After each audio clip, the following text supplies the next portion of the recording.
Esta es la plática número 42 sobre los abusos litúrgicos.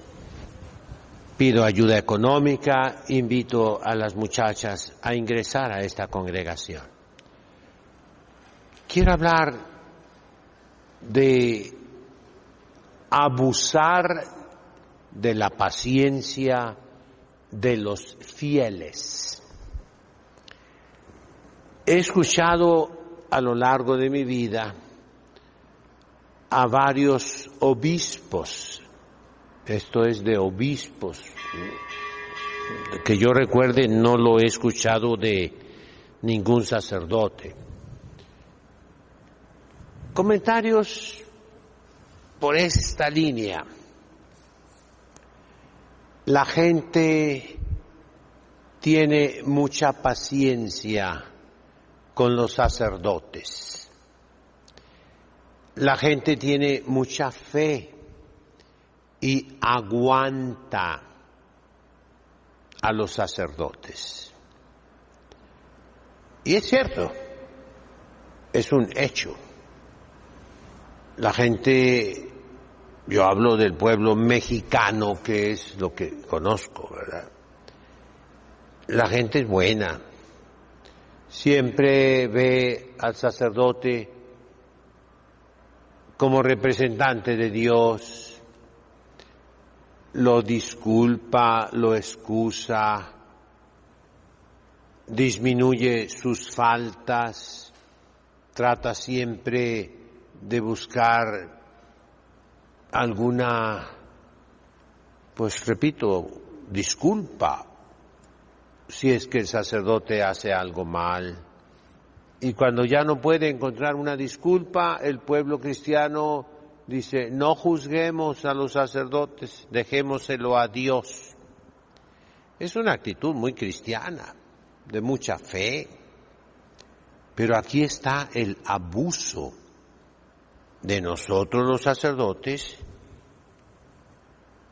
porque hemos provocado el alejamiento de los fieles cristianos. En muchísimos casos, los escándalos de los sacerdotes han provocado la ruptura, el que dejen la Iglesia Católica, ya sea que se vayan a las sectas protestantes o no se vayan. Se quedan en un indiferentismo, en un abstencionismo, y de ahí brotan esas frases: yo creo en Dios, pero no creo en los sacerdotes. Yo creo en Dios, pero no creo en la Iglesia. Yo soy católico, pero no soy fanático. Yo creo en Dios, pero no creo en las religiones. Y así una cadena de afirmaciones muy tristes. La causa generalmente, lo repito y lo repito, es el abuso de nosotros los ministros, los sacerdotes, los celebrantes, ya hablando litúrgicamente. Cuántos desórdenes que el pueblo ha tenido que soportar en la celebración de la Santa Misa. Terribles, desde la música, el acomodamiento físico, ahora siéntense aquí, ahora siéntense allá, ahora súbanse al altar, ahora hagan esto. Un ejemplo son las misas disque de los niños, con funciones de muñequitos, de títeres, con payasos arriba del altar. ¿En qué ha terminado todo eso? En que no vienen niños. Para ese tipo de funciones los niños tienen la televisión, tienen las tabletas, tienen los celulares, tienen espectáculos por todas partes. Lo mismo para los adultos. La Iglesia como que se ha puesto en competencia con las organizaciones teatrales, cinematográficas, comediográficas o como les queramos llamar. ¿Cuántos sacerdotes y hasta obispos pudieran llamarse operadores de teatro, empresarios de un circo, entretenedores profesionales? A mí me han acusado que soy un entretenedor nada más, ¿no? Yo trato de predicar.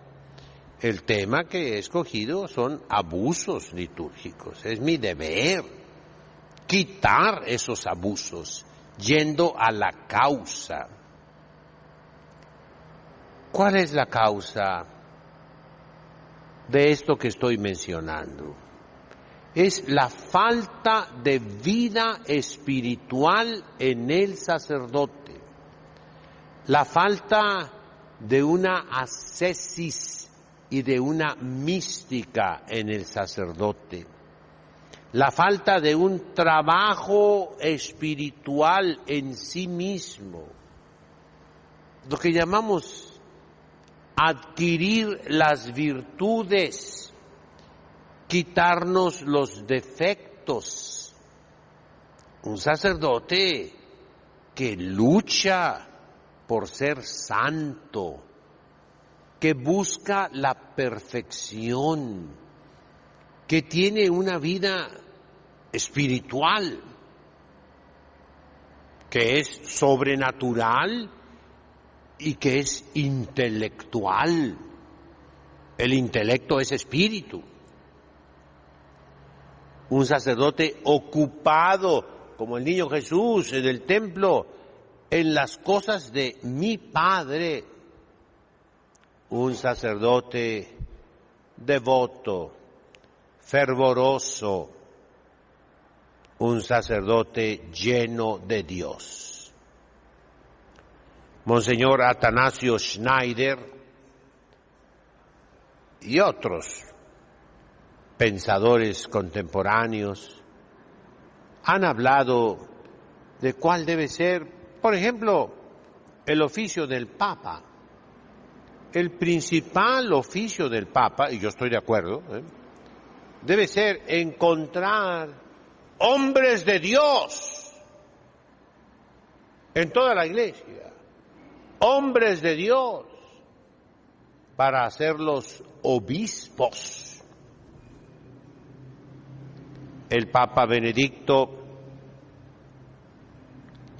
en uno de los documentos que ha hecho ya retirado del oficio de Papa, mencionaba el criterio que imperó en el Vaticano en tiempos de Pablo VI para elegir obispos entre los sacerdotes.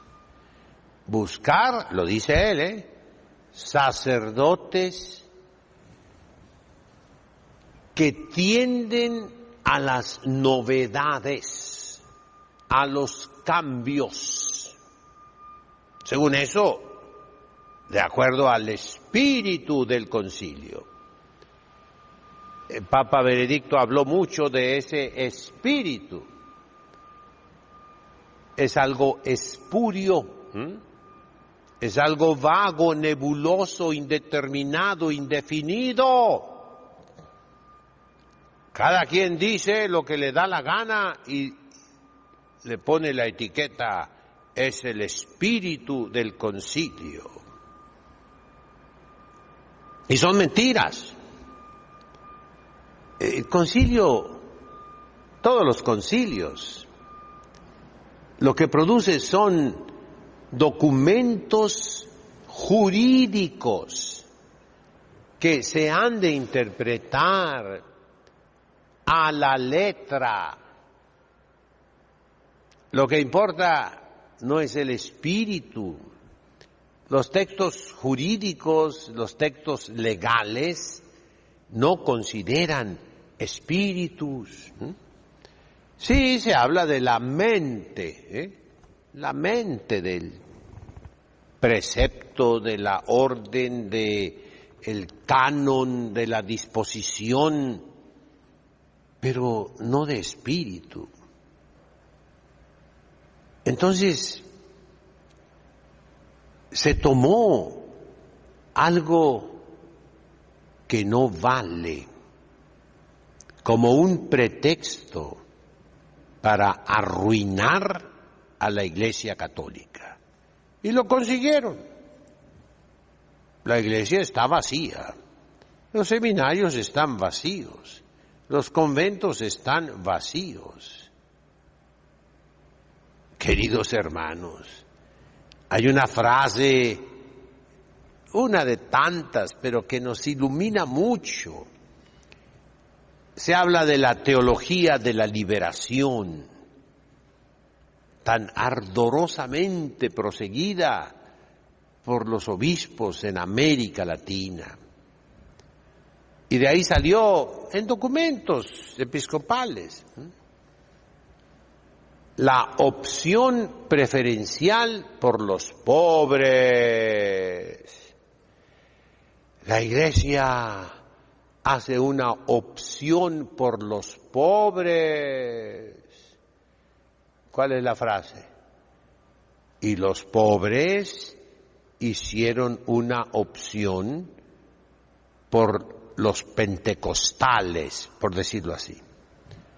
Los pobres se salieron de la Iglesia. En el sínodo de Amazonia, entre esos debates tan terribles, hubo una entrevista a un indígena de la Amazonia. Yo la vi. Y él dijo dos cosas. Una, los misioneros no nos enseñan el Evangelio. Nos enseñan el odio de clases, el marxismo, el comunismo. Nos enseñan a odiar a los ricos. Es lo que nos enseñan los misioneros. Y la gente, los indígenas, se van con los protestantes, con los pentecostales, con los evangélicos, porque allí nos enseñan a Cristo. De un modo herético, claro está, sin los santos sacramentos, fuera de la Iglesia Católica, pero les enseñan a Cristo. Eso es cierto, eso no lo podemos negar. El padrecito, el obispo, que nunca ha bautizado, nunca, que no quiere bautizar, que no quiere dar los sacramentos, que únicamente predica la guerra, el odio de clases, la revolución, se queda solo. Y los fieles católicos se van con el pastor protestante. El año de 1977, yo tenía un año que había regresado de Roma, tenía yo 27 años, y me tocó acompañar a los seminaristas. Yo no organicé eso, ya estaba organizado, planeado por el seminario. Me mandaron con un grupo de seminaristas a una población de la Baja California llamada El Rosario. Allí había habido un escándalo, allá por los años 50. Un sacerdote católico se había llevado una muchacha de allí y dejó un escándalo en todo el pueblo. 1950, 1960, 1970. Yo llegué 1977, ahí al Rosario, y estaba toda la gente así, enojada contra el sacerdote, escandalizada, dolida por ese escándalo de hacía ya más de 20 y tantos años. Mis hermanos, un escándalo es terrible. Nuestro Señor Jesucristo dice, más te valdría que le pongan una piedra de molino y lo arrojen al mar. Y la gente abandonada.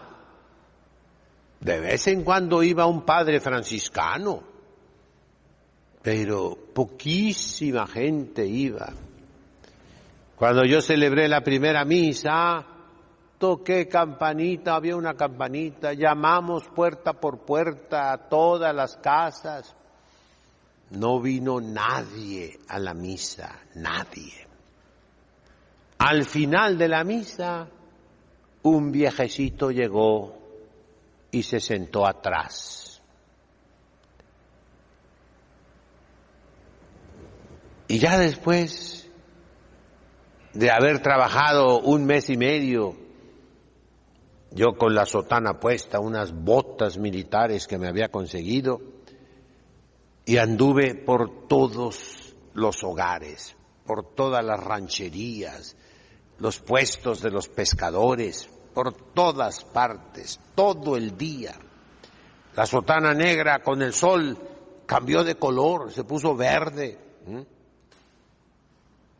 No descansé y puse a los seminaristas a dar catecismo en 4 centros, mañana, tarde y noche.